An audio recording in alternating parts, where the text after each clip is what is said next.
बिस्मिल्लाहिर्रहमानिर्रहीम। अस्सलाम वालेकुम दोस्तों, बिलाल कॉन्सेप्ट्स में आप सबको खुशामदीद। आज हम बात करने हैं फैशिज़म के बारे में। ठीक है, इसकी स्पेलिंग मैंने थोड़ा सा गलत लिख दी है, FASCISM होता है। ठीक है, अच्छा, इसमें क्या होता है कि ये हम कह सकते हैं कि इसका इंट्रोडक्शन सबसे पहले देखते हैं कि एक single factor responsible for world war 2 के लिए एक बहुत जो है ना रिस्पॉन्सिबल फैक्टर है। ये एक ऐसी आइडियोलॉजी है, ये एक ऐसा नज़रिया है जो कि लिबरलिज़म को भी नहीं मानता, सोशलिज़म को भी नहीं मानता, कंजर्वेटिविज़म को भी नहीं मानता और कम्युनिज़म को भी नहीं मानता। ये तमाम चीज़ें हम पढ़ चुके हैं, ठीक है, अपने पार्ट 1 में। अब क्या है, ये लोग कहते हैं कि जो डिप्रेशन आया ना, आपने देखा था कि 1929 में एक डिप्रेशन आया था, तो वो लाजमी बात है वो पूरे दुनिया में आया था। जर्मनी के ऊपर वैसे ही सैंक्शंस थी और उसको काफ़ी नुकसान हुआ था, उसको जो है ना कंपनसेशन भी उसको पे करनी थी, काफ़ी जो है तावान पे करना था उसको। तो उनका यही मानना था कि भाई ये जो आइडियोलॉजीज़ चल रही हैं दुनिया के अंदर सारी की सारी, तो ये सब बेकार तरीन आइडियोलॉजीज़ हैं, इनको निकालो, बाहर करो। ठीक है अब इन्होंने क्या किया, इन्होंने कहा कि भाई एक नई आइडियोलॉजी हम लेकर आएंगे जो कि होगी नेशनलिज़म। ठीक है, अब लिबरलिज़म, सोशलिज़म, कंजर्वेटिविज़म एक सिस्टम वगैरह की बात करते हैं, इंटरनेशनल सिस्टम भी प्रोवाइड करते हैं, ये भी बात करते हैं, लेकिन इसमें नेशनलिज़म को ज़्यादा फोकस किया जाता है, अपनी नेशन को ज़्यादा फोकस की तरजीह दी जाती है अपनी नेशन को दूसरी नेशंस के ऊपर। यानी कि आप कह लें कि इसके ऊपर जो है ना एक कोटेशन भी है कि मुझे वो बंदे का नाम याद नहीं आ रहा, कि भाई नेशनलिज़म जो होता है वो हेट फॉर अदर पीपल होता है। ठीक है, दूसरे लोगों के लिए नफ़रत होती है और अपने लोगों के लिए मोहब्बत होती है। ठीक है, तो ये बहरहाल ये एक जो है ना इस तरह की एग्रेसिव किस्म की नेशनलिज़म की आइडियोलॉजी थी हमारे सामने ये। और ये लोग जो है ना वो क्या करते थे, इनकी पॉलिसी हम देखते हैं, कुछ इनकी आइडियोलॉजी हम देखते हैं। तो एक तो ये मिक्स्ड इकनॉमी क्या होती है कि भाई उसके अंदर जो है ना वो कुछ जगहों पर तो जो है ना वो नेशनलिज़म होगा, ठीक है, और कुछ जगहों पर जो है ना वो सोशलिज़म भी हो सकता है। ठीक है, नेशनलाइजेशन, कुछ जगहों पर प्राइवेटाइजेशन, ठीक है, ये तमाम चीज़ें होंगी वहाँ पर। ठीक है, उसके अलावा प्रोटेक्शनिज़म होगा। प्रोटेक्शनिज़म की पॉलिसी हम पढ़ चुके हैं जो कि मर्केंटलिज़म थी हमारी। ठीक है, इसीलिए हम कहते हैं कि वर्ल्ड वॉर 2 के अंदर जो आपकी थीरी है वो थीरी भी कौन सी लग रही है, आप देखते हैं रियलिज़म ही लग रही है। कॉजेज़ में सबसे पहले आप रियलिज़म की थीरी आप देखते हैं, क्योंकि मर्केंटलिज़म रियलिज़म का ही इकोनॉमिक एस्पेक्ट है। ठीक है, तो प्रोटेक्शनिज़म की इनकी आइडियोलॉजी थी कि भाई हम अपनी इंडस्ट्री को प्रोटेक्ट करेंगे, अपनी इंडस्ट्री की जो प्रोडक्ट्स हैं उनको हम जो है ना वो दूसरे प्रोडक्ट्स, जो दूसरे मुल्क, मिसाल अभी प्रोटेक्शनिज़म आपको मैं फिर से समझाता हूँ, पहले कई दफ़ा समझा चुका हूँ। देखें, ये आपका मुल्क है और ये दूसरा मुल्क है, अब ये एक प्रोडक्ट बनाते हैं। ठीक है, मिसाल के तौर पर मान लें कि ये लोग एक शैम्पू बनाते हैं और वैसा ही शैम्पू, ये लोग कोकोनट शैम्पू बनाते हैं, ये भी कोई कोकोनट शैम्पू बनाते हैं, और जो है ना ये वाला कोकोनट शैम्पू जब इस मुल्क में आता है तो इस वाले मुल्क के लोगों को ये कोकोनट शैम्पू सस्ता पड़ता है। ठीक है, क्योंकि इसने जो है ना वो ज़्यादा जो है ना वो प्रोडक्शन की है। ठीक है, और कई फैक्टर्स हो सकते हैं इसके पास, रिसोर्सेज हो सकती हैं इसके पास, रॉ मटेरियल इसके पास अवेलेबल हो सकता है पहले से, कई फैक्टर हो सकते हैं कि इसकी प्रोडक्ट सस्ती बने। तो ये यहाँ पर जब भेजेगा तो यहाँ के लोग अपने मुल्क की प्रोडक्ट ख़रीदने के बजाय बाहर के मुल्क की प्रोडक्ट ख़रीदेंगे। तो अब यही मुल्क वाले जो हुकूमत होगी वो क्या करेगी कि बाहर के मुल्क वालों पर टैरिफ लगाएगी, और इस टैरिफ लगाने के बाद क्या होगा कि आपकी अपने मुल्क के अंदर जो आप शैम्पू बना रहे थे उसकी जो कीमत तो उसकी तो वही रहेगी, लेकिन बाहर से आने वाली जो शैम्पू है उसकी कीमत आपने बढ़ा दी। अब अल्टीमेटली आपके अपने शैम्पू की कीमत कम हो गई, तो लोग फिर आपके अपना शैम्पू ख़रीदेंगे, ना कि बाहर का शैम्पू ख़रीदेंगे। ठीक है, ये था। और इंटरवेंशनिज़म वो क्या कि ना सिर्फ ये कि हम इनके प्रोडक्ट्स के ऊपर टैरिफ्स लगाएंगे, बल्कि हम इनकी अंदर जो है ना इनकी कंट्रीज़ के अंदर इंटरवीन भी करेंगे, इनके लोकल जो डोमेस्टिक अफेयर्स हैं उनमें भी हम इंटरवेंशन करेंगे। ठीक है, कि इनसाइड नहीं आउटसाइड भी हम जो है ना वो, ना सिर्फ कि इनसाइड हमारी कंप्लीट इंटरवेंशन होगी पॉलिटिक्स के अंदर, मार्केट्स वगैरह के अंदर, हर चीज़ के अंदर, बल्कि आउटसाइड की अंदर ऊपर भी हमें अपनी पॉलिसी को फैलाएंगे, दूसरों मुल्कों को भी हम जो है ना अपनी जो, अब आप देखते हैं एक बात यहाँ पर नोट करने की है कि हर मुल्क की आइडियोलॉजी, अमेरिका की आइडियोलॉजी थी मैनिफेस्ट डेस्टिनी, ठीक है। आपने देखा कि रशियन आइडियोलॉजी जब वो यूएसएसआर बना तो उसकी भी यही आइडियोलॉजी थी कि हम फैलाएंगे, एक्सपेंड करेंगे। मैनिफेस्ट डेस्टिनी भी यही करता है कि एक्सपेंड करो, और ये फैशिज्म है ये भी यही कह रहा है कि एक्सपेंड करो। तो तमाम आइडियोलॉजीज़ जो हैं वो यही कह रही हैं कि अपने आप को एक्सपेंड करें, दुनिया में फैलाएं अपने आप को, ठीक है। इसका थोड़ा सा हमें ओरिजिन जानने की ज़रूरत है कि फैशिज्म वर्ड का मतलब क्या है। असल में इस वर्ड का मतलब ये एक लैटिन वर्ड है फैशिस, ठीक है। उसका मतलब होता है कि बंडल ऑफ वुडन रॉड्स, लकड़ी की कुछ रॉड्स होंगी आपके पास, ठीक है, जो कि टाइड टाइटली टुगेदर, ठीक है, जो एक साथ आपने उनको बांधा हुआ होगा, देखें इस तरह से होंगी ना, ठीक है। इस तरह से बहुत सारी जो आपकी लकड़ियाँ होंगी वो ऐसे बंधी हुई होंगी, एक बड़ी सारी एक रॉड होगी, ठीक है, इस तरह की, तो ये लकड़ी के टुकड़ों से बंधी हुई होगी। ये एक रॉड, इसका मतलब है कि आप इसका फैशिस्ट इसका मतलब है, ठीक है। तो फैशिज्म यहीं से निकला है। इसका मतलब है यूनिटी एंड पावर, क्योंकि लाजमी बात है आपने वो बूढ़े किसान की तो कहानी सुनी ही होगी कि उसने अपने बेटों को बुलाया और कहा एक एक लकड़ी दी तोड़ दो, और जब ज़्यादा लकड़ियाँ दी तो वो नहीं तोड़ सके, ठीक है। तो ये यूनिटी एंड पावर को शो करवाया उस किसान ने भी, ये कहानी आपने बचपन में सुनी होगी। तो ये भी यही साबित करना चाह रहे थे, ठीक है। अच्छा जी, अब क्या है इनकी मिथ ऑफ रीबर्थ, ठीक है। अब क्या होता है यहाँ पर आप देखते हैं कि ये जो है ना इनकी जो नेशन है, अपनी नेशन को एक तरह से रिवाइव करते हैं, ठीक है, रिफॉर्म लेकर आ रहे हैं इनके अंदर, अपनी नेशन को जगाना है, बेदार करना है दोबारा से। इसके लिए हम जो है ना एक मशहूर हम एक बात भी देखते हैं कि Phoenix rising up from the ashes, ठीक है, ये एक बात मशहूर सी आप यहाँ पर कोट भी कर सकते हैं।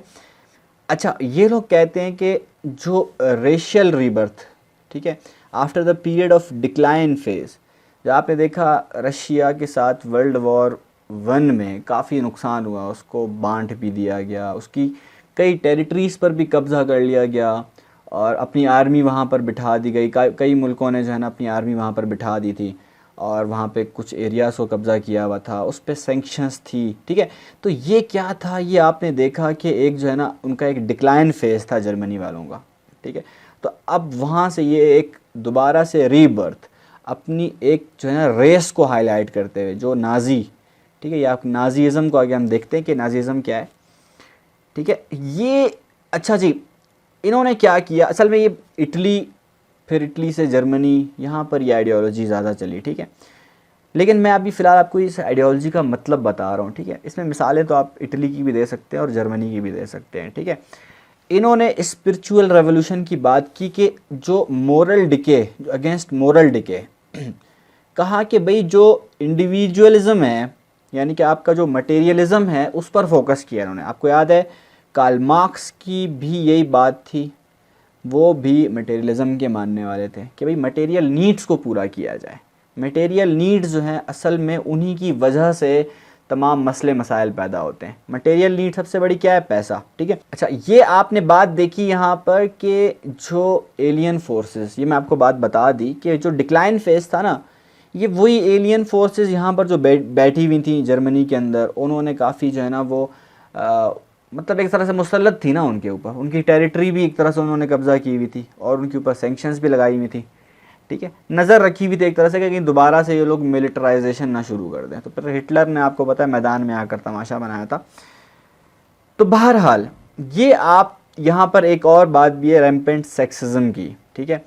इन्होंने क्या किया कि एक कहा कि भाई हम जो है हमारी वो मेल डोमिनेंट सोसाइटी होगी, ठीक है। ये बात आप लोग जेंडर स्टडीज़ के भी कॉन्सेप्ट में यूज़ कर सकते हैं कि रैम्पेंट सेक्सिज्म, सेक्सिज्म का जो कॉन्सेप्ट है वो यहाँ पर आया। सेक्सिज्म क्या मतलब कि मेल डोमिनेंट सोसाइटी, ऐसी सोसाइटी इसमें मेल डोमिनेट करे, ठीक है, पैट्रियार्की आप उसको कहते हैं, ठीक है। लेकिन यहाँ पर आपने ये बात करनी है, ठीक है।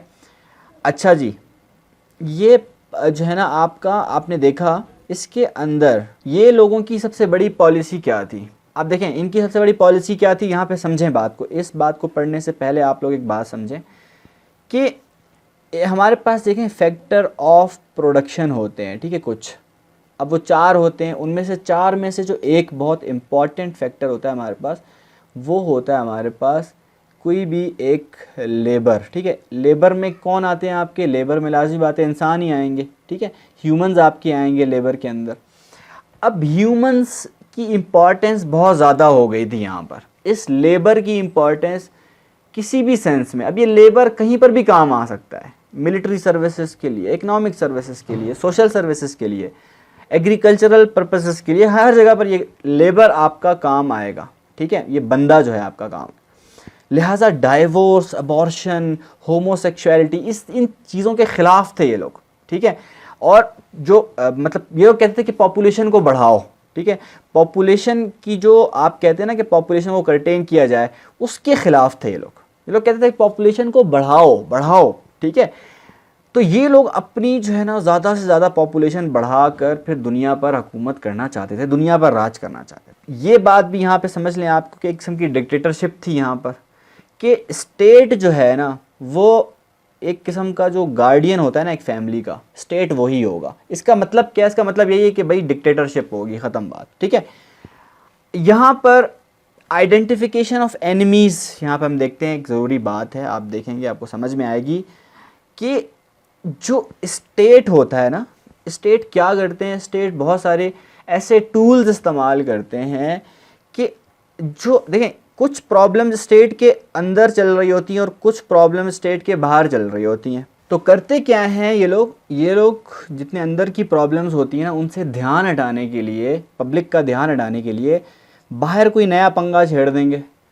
ठीक है, और बाहर कोई नया पंगा छेड़ देंगे तो इससे क्या होगा कि आप देखेंगे कि पब्लिक जो है ना वो फिर सपोर्ट करेगी गवर्नमेंट को कि बाहर के मसलों से निपटें आप। पहले अंदर के मसले चलो हल होते ही रहेंगे, पहले बाहर के मसले हल हों, किसी कोई वॉर। ठीक है, इससे क्या होता है कि पब्लिक सपोर्ट हासिल होता है। ठीक है, ये एक ऐसा टूल होता है जो कि डाइवर्ट करता है और सबवर्ट करता है attention of people from inner problems to outer deliberately.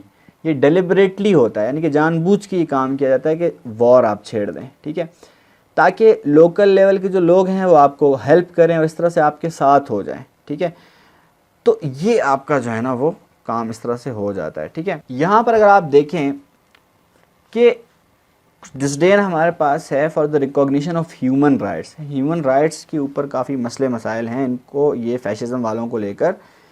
ये लोग कहते हैं, अब क्या होता है, अब देखें जब भी आपने जो है ना पिछली हमने जो बात की उस टूल से क्या होगा कि आपने ठीक है डाइवर्ट कर दी, अटेंशन डाइवर्ट कर दी। अब इंटरनल मैटर्स में ह्यूमन राइट्स जो आपका मेन मैटर होता है, अक्सर ही होता है यही मैटर, तो वो आपने क्या किया, आपने कहा कि भाई वो अब उसकी कोई ज़रूरत नहीं रही। क्यों?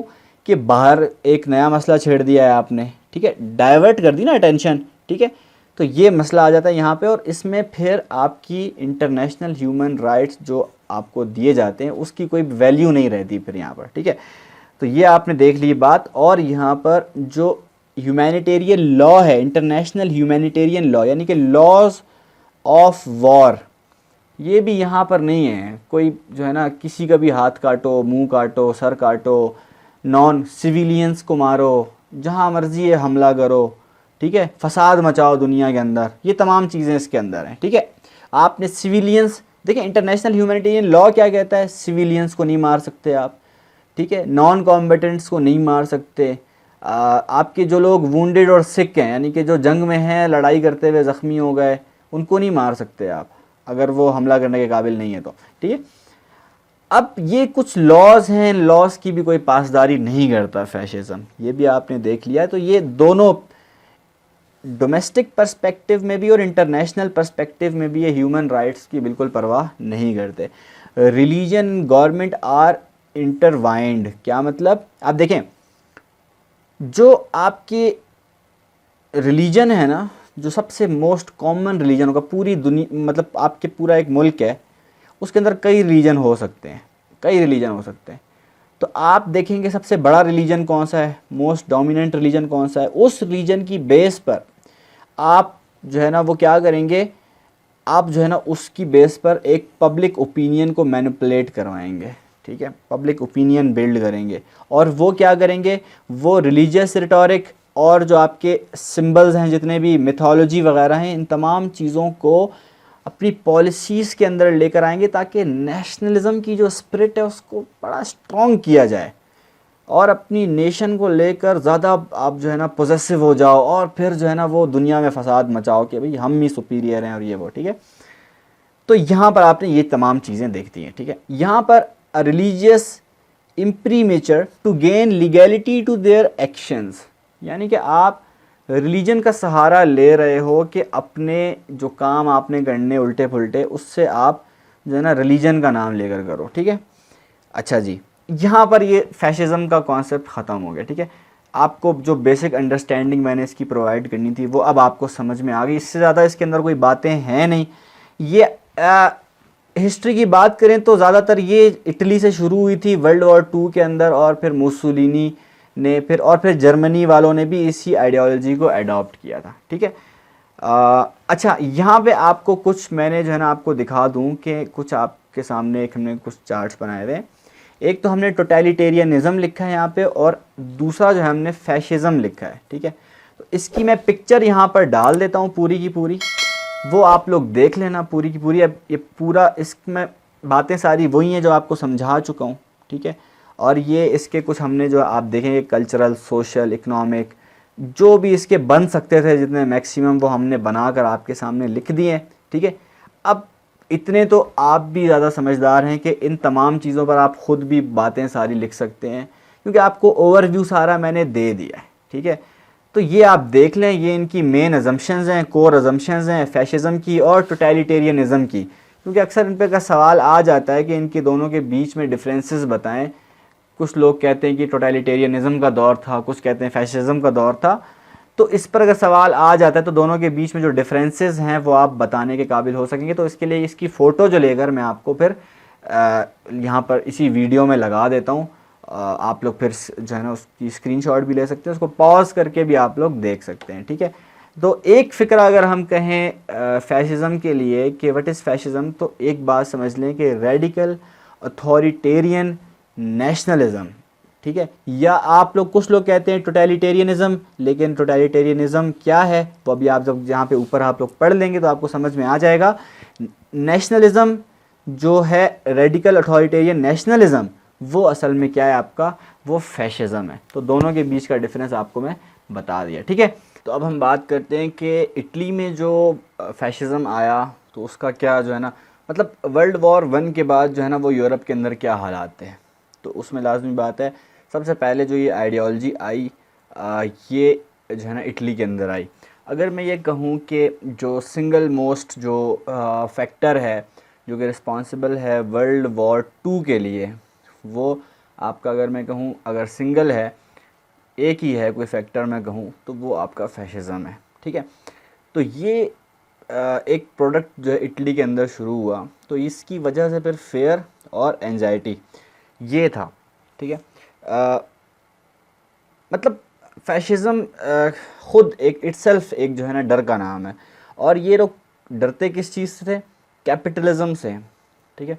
कैपिटलिज़म क्या था? एक सिस्टम था, इकोनॉमिक सिस्टम था दुनिया के अंदर कि भाई जो कि प्राइवेट प्रॉपर्टी ओन करने की इजाज़त दिया करता था, ठीक है। तो ये असल में हुआ क्या था, इनको पता था कि जो कैपिटलिज़म है उसकी वजह से इकोनॉमिक डिप्रेशन आ गया था, आपको पता है 1929 में, ठीक है।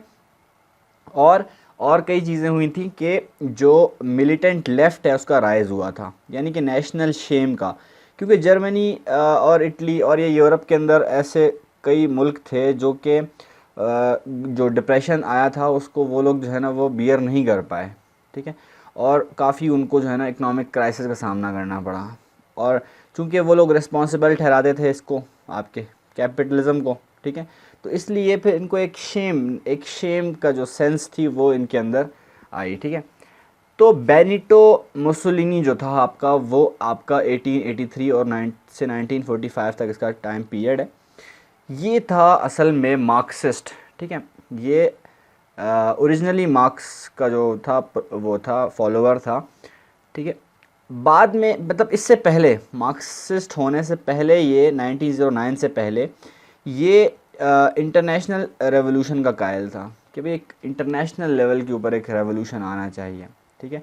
मगर उसके बाद फिर ये नेशनल रेवोल्यूशन का कायल हुआ 1909 के बाद, ठीक है।